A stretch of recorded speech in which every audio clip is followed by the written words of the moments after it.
만약 이 목침 속이 비어 있다면 제 목숨도 함께 가져가십시오. 이 여인은 왜 목숨을 걸어야 했을까요? 그리고 목침이 부서지는 순간 아무도 예상하지 못한 진실이 드러났습니다. 오늘은 조선의 가장 깊은 밤, 억울함으로 시작하여 한 가문을 뒤흔든 목침 이야기로 여러분들의 마음을 천천히 데워드리겠습니다. 차가운 새벽 안개가 마을을 뒤덮었습니다. 한양에서 멀지 않은 어느 골, 모두가 잠든 시각이었지요. 탁! 조용한 새벽을 깨우는 소리가 들렸습니다. 장독대 뒤편에서 무언가 떨어진 소리였어요.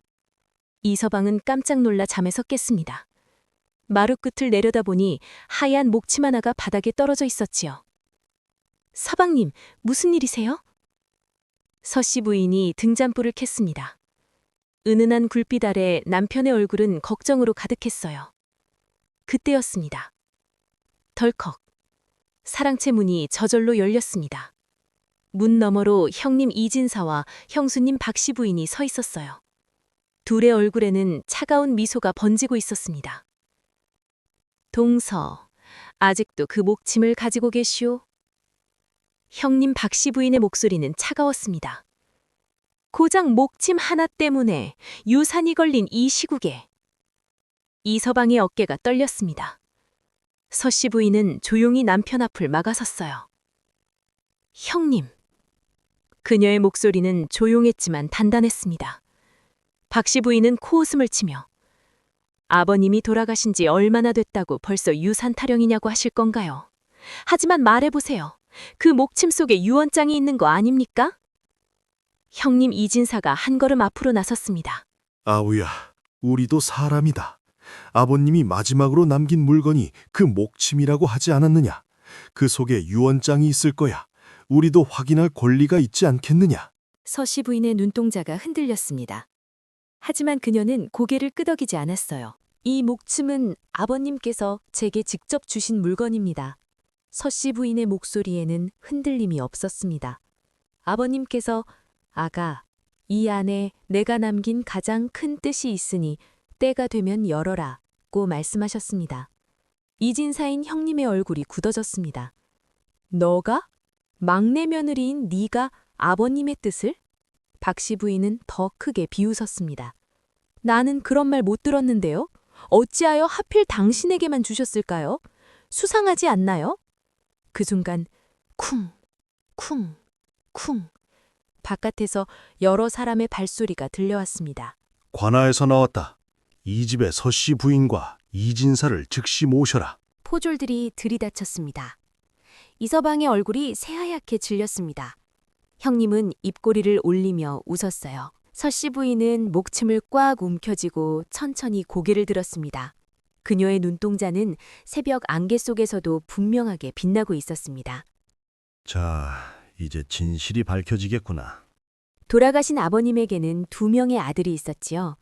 첫째 아들은 박씨성을 가진 여인과 혼례를 치렀으며 막내인 아들은 서씨성을 가진 여인과 혼례를 치렀지요.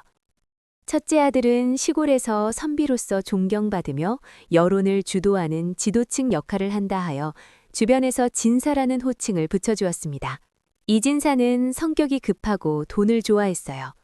장터에서 장사꾼들과 다투기도 하고 돈이 되는 일이라면 밤길도 마다하지 않았지요. 부인인 박씨 부인은 허영심이 많았습니다. 늘 다른 집과 비교하며 불평했어요. 모든 것은 장남 몫이라고 믿었습니다. 막내 아들 이서방은 책을 많이 읽었지만 마음이 조금 여린 사람이었어요. 형의 말이라면 자꾸 눌리고 형수가 큰 소리치면 한 걸음 물러서곤 했지요. 하지만 그의 부인인 서씨 부인은 달랐습니다. 말은 적었지만 할 일을 절대 놓치지 않았어요. 아버님과 어머님이 아프실 때 가장 많이 병수발을 들었습니다. 아버님도 그 사실을 잘 알고 계셨습니다. 그래서 돌아가시기 전 단 한 사람만 부르셨어요. 바로 서씨 부인이었습니다. 아가, 이 목침을 가져가거라. 이는 재물이 아니라 내가 남긴 가장 깊은 뜻이다. 서씨 부인은 그 뜻을 이해하려 했지만 아버님은 더 이상 말씀하지 않으셨습니다. 이 집안에는 쌀 몇 섬, 작은 밭 몇 마지기, 그리고 집 한 채가 전부였어요. 하지만 사람들은 목침에 더 큰 비밀이 숨어 있다고 믿기 시작했습니다. 형님 부부는 궁금해서 참을 수 없었어요. 어찌하여 동생 아내에게? 분명 우리를 속이려는 꾀일 거야. 그들의 마음에는 효심보다 욕심이 더 컸습니다. 그래서 목침 속에 유언장이 있을 거라고 확신했고 그 유언장에는 장남에게 모두를 물려준다는 내용이 적히길 바랐지요. 하지만 정작 목침을 받은 사람은 그런 욕심이 전혀 없는 서씨 부인이었습니다. 이진사, 서씨 부인, 사또께서 즉시 뵙자 하시니 어서 나오시오. 형님은 기다렸다는 듯 웃었습니다. 자, 이제야 진실이 밝혀지겠구나. 이서방의 가슴은 아팠습니다. 아버님이 남긴 뜻을 밝히는 자리가 아니라 억울한 함정에 빠지는 기분이었어요. 하지만 서씨 부인은 목침을 꽉 안고 조용히 말했습니다. 사방님, 두려워하지 마세요. 아버님의 뜻은 반드시 드러날 거예요. 그녀의 목소리는 낮았지만 또렷했습니다. 관하로 가는 길은 서늘했습니다. 길가의 초롱불이 흔들릴 때마다 마치 사람들의 눈처럼 그들을 지켜보는 것 같았어요. 형수 박씨 부인이 속삭였습니다. 동서, 이제 아무 말도 하지 마세요. 관아에서 진실이 다 드러날 테니까요.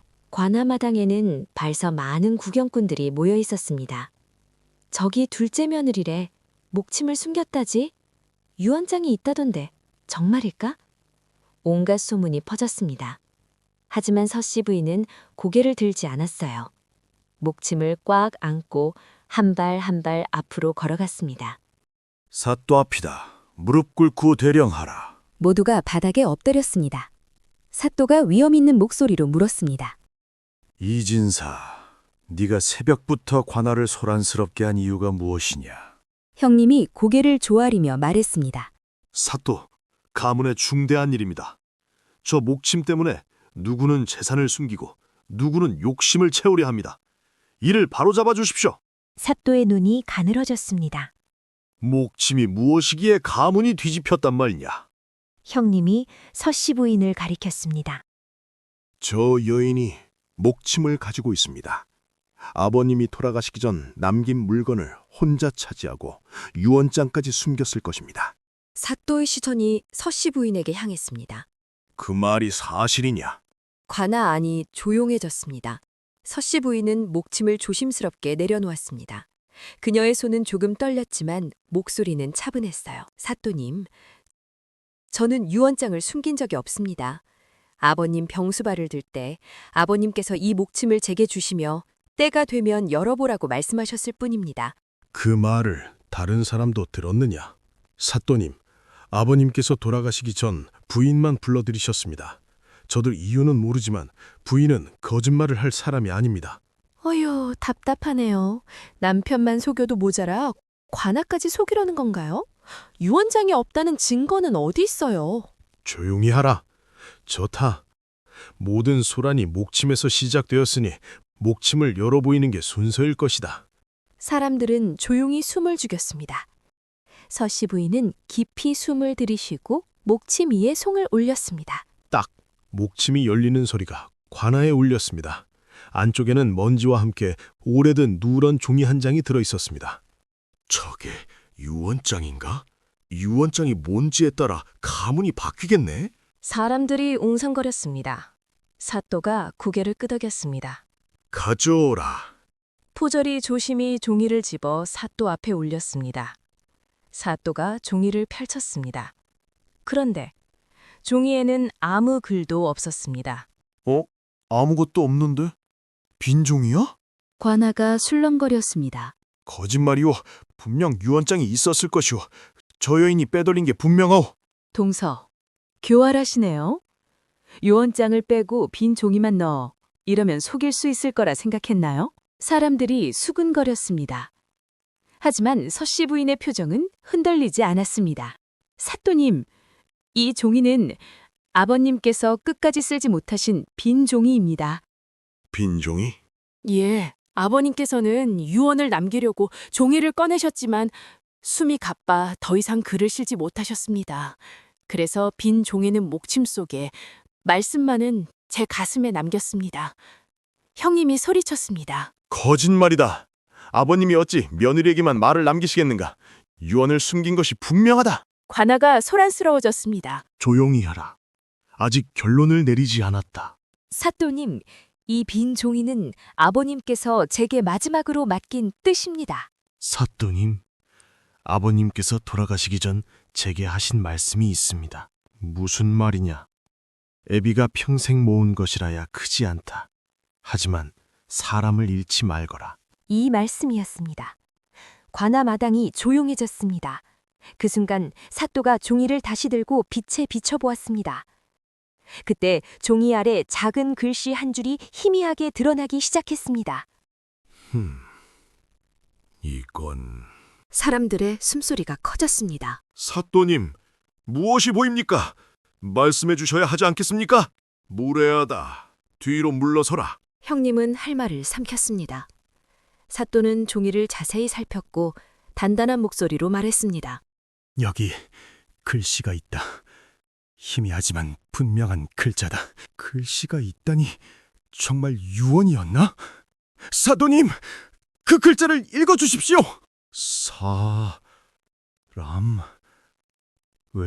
긴장한 사람들의 숨이 멎었습니다. 사람을 잃지 말라. 이 네 글자가 희미하지만 분명하다. 관아마당 한편에서 누군가 놀라 물건을 떨어뜨렸습니다. 사람을 잃지 말라? 그럼 유언의 뜻은? 이 글은 평소 이영감이 하시던 말과 같지 않느냐? 예, 아버님께서는 늘 사람을 잃지 말라고 하셨습니다. 잃지 말라? 그따위 말로 유산을 정한다는 겁니까? 이건 유언장이 아닙니다. 이진사, 자중하라. 저 여인이 유언을 숨겼기 때문입니다. 포졸들이 형님을 붙잡았습니다. 놓아라. 속을 내가 아니다. 저 여인이다. 서씨 부인, 이 빈종이가 유언을 숨긴 흔적이라는 말도 있다. 정말인지 묻고 싶소. 모든 시선이 서씨 부인에게 쏠렸습니다. 사또님, 저는 아버님의 말씀을 지키려 목침을 소중히 품었을 뿐 어떤 글도 태운 적 없습니다. 그렇다면 목침을 부숴서 속을 확인해도 되겠지요? 목침을 부순다고? 부숴도 괜찮겠소? 순간 관아마당의 공기가 얼어붙었습니다. 예, 사또님. 만약 목침 속이 비어 있다면 제 목숨도 함께 가져가십시오. 저런 말을, 부인, 그럴 필요는 없어. 서방님, 진실은 반드시 드러납니다. 여봐라, 목침을 가져오라. 준비되었다. 내리치겠습니다. 세 번째 내려치자 목침이 두 동강 나며 속이 드러났습니다. 잠깐, 여기 뭔가 있다. 부러진 나무 속에서 작고 반듯한 밑판 하나가 더 나왔습니다. 저게 뭐지? 안에 종이가 있다. 관아 전체가 충격에 휩싸였습니다. 말도 안 돼. 그럴 리가. 읽어보겠다. 사또는 종이를 펼쳤습니다. 내 뜻을 후손들에게 남긴다. 사람들은 숨을 죽였습니다. 쌀엔 죽은 재물이니 누구에게 주어도 언젠가 사라진다. 형님의 손이 떨렸습니다. 사람은 살아있는 재물이다. 사람을 얻으면 천하를 잃지 않는다. 말도 안 돼. 나는 재물에 눈이 먼 자가 아니라 사람을 품을 줄 아는 자에게 모든 것을 맡긴다. 사람을 품을 줄 아는 자라니 둘째 며느리잖아. 목침을 여는 자에게 내 가문의 앞날을 맡긴다. 재물은 썩지만 사람은 남는다. 이것이 이 영감의 진짜 유언장이다. 관아 전체가 환호했습니다. 하지만 놀라움은 끝나지 않았습니다. 뒤에도 글이 있다. 숨겨두어라. 장남이 먼저 찾지 못하게. 영감님이 다 알고 계셨던 거구나. 서씨 부인과 이서방, 가문의 재산과 땅, 곡식, 집 한 채까지 모두 그대들의 것이다. 사또님, 이 은혜를 어찌? 그대들은 재물을 본 것이 아니라 사람을 보았소. 감사드립니다. 며칠 뒤 둘째 내외와 사람들은 황무지로 돌아왔습니다. 마님, 새로 읽을 논을 준비해 두었습니다. 그 땅은 척박했지만 마음은 단단했습니다. 부인, 땅이 척박한 것이 아니라 사람의 마음이 척박했던 것이었소. 얼마 지나지 않아 황무지는 천석의 들판으로 불리게 되었지요. 쌀 500선보다 귀한 게 사람이었구나. 오늘 이야기가 여러분 마음에 작은 등불이 되었길 바랍니다. 좋아요와 구독은 다음 영생 제작에 큰 힘이 됩니다.